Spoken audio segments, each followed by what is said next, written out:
तब से भूमंडलीकरण की प्रक्रिया लागू होने के बाद हम लोगों के देश में वैश्विक स्तर की जो खाद्य संस्कृति है, फूड कल्चर है, वो भारत में आई। Pizza, burger, ready to eat food, ये सब हमारे खाद्य संस्कृति के हिस्से बनते हैं। इसमें खास बात क्या है, ये झटपट भोजन है, तुरंत तैयार हो जाता है। आपको मालूम नहीं है कि अमेरिका वगैरह में एक पैक्ड फूड कल्चर आ गया है।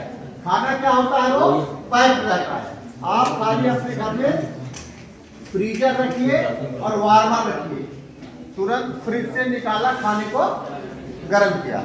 यहाँ भी ऐसी कोशिश की गई कि किया जाए, लेकिन अभी हम लोगों के देश में वो स्वीकृति नहीं है कि बनी बनाई सब्जियां जो है ना पैक आ जाती हैं और उसको फ्रिज में रख देते हैं। खाना हो तो उठाया, निकाल के जरा सा पानी डाला, उसको कर दिया।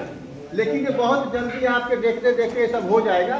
तो ये नई फूड कल्चर है, उसमें पेट भरने का मामला तो है, स्वाद है, मगर स्वास्थ्य कम है। ये नहीं कहता कि नहीं है, स्वास्थ्य कम है, स्वाद ज्यादा है। जबकि हम लोगों की भारतीय खाद्य परंपरा में स्वाद कम है और स्वास्थ्य ज्यादा है। लेकिन हम लोग ग्लोबल हो रहे हैं, वैश्विक हो रहे हैं, पूरी दुनिया में जैसा हो रहा है वैसा हम लोग भी कर रहे हैं। अब भारतीय होने के नाते हम लोगों को देखना ये है कि हमको स्वाद भी मिले और स्वास्थ्य भी मिले, ठीक है ना? क्योंकि बहुत से रोग ऐसे हो गए हैं जीवन शैली में, जैसे शुगर हो गया, बीपी हो गया, गैस हो गया, ये सब नई खाद्य संस्कृति के कारण पैदा हो रहा है। आप यदि मोमोज खाओगे, देख लेना आपके पेट में जो है मामला सही नहीं रहेगा। खैर, उधर हम लोगों को नहीं जाना। हम लोगों को यहाँ पे एक मशरूम कल्टीवेशन पर या एकत्र हुए। ये जो मशरूम कल्टीवेशन है, इसी नई खाद्य संस्कृति का हिस्सा है। मशरूम में सबसे ज्यादा प्रोटीन पाई जाती है, मालूम है? सबसे ज्यादा प्रोटीन पाई जाती है और ये ऐसी जगह पे उग सकता है जहां आप रहते हैं। इसको झोपड़ी में एक छोटी सी जगह पे उगाया जा सकता है। एक 10 बाई 10 के कमरे में इसको उगाया जा सकता है। कैसे उगाया जा सकता है? इसकी न्यूट्रिशनल वैल्यू यानी कि खाद्य पोषकता, खाद्य पोषक मूल्य क्या है, ये बहुत अच्छा है। और महिलाओं के लिए तो ये रामबाण है, प्रोटीन का बहुत बड़ा स्रोत है। महिलाओं को चूंकि प्रकृति ने ऐसा बनाया है कि उन्हें अतिरिक्त शक्ति की जरूरत हर महीने पड़ती है।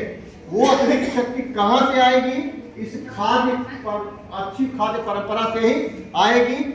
उसमें मशरूम कल्टीवेशन एक बहुत इंपॉर्टेंट एस्पेक्ट है। इसलिए हम लोगों ने तय किया अपने महाविद्यालय के विद्यार्थियों के लिए इस मशरूम कल्टीवेशन का कार्यक्रम रखेंगे। और मुझे खुशी की बात यह है कि आज इस प्रशिक्षण का आयोजन सफलतापूर्वक हो रहा है। इसके लिए हमारे जो सेडमेप पे श्री सतीश वर्मा जी हैं, उनकी टीम है, बधाई के पात्र है कि आज भौतिक रूप से कार्यक्रम संपन्न हो रहा है। हम लोग इसके साक्षी हैं। मैं आप जो हमारे प्रिय छात्राएं हैं उनसे एक अनुरोध करना चाहूँगा कि आप लोग इस प्रशिक्षण को पूरे का पूरा लें। भले ही रोज आना पड़े, कुछ पैसा खर्चा हो जाए, लेकिन आप इस प्रशिक्षण को जरूर लीजिए, क्योंकि ज्ञान कब काम आता है इसका कोई ठिकाना नहीं रहता है। एक बार आपके अंदर अगर कौशल आ जाता है, वो कौशल जिंदगी के किस क्षेत्र में काम आएगा आप कल्पना नहीं कर सकती हैं। मैं एक सच्ची घटना आपको बताता हूँ जिससे आपकी समझ में आ जाए। हमारे मोहल्ले में एक लड़का था और वो बहुत कुछ कमाता धमाता नहीं था और आज की भाषा में आवारा टाइप का था।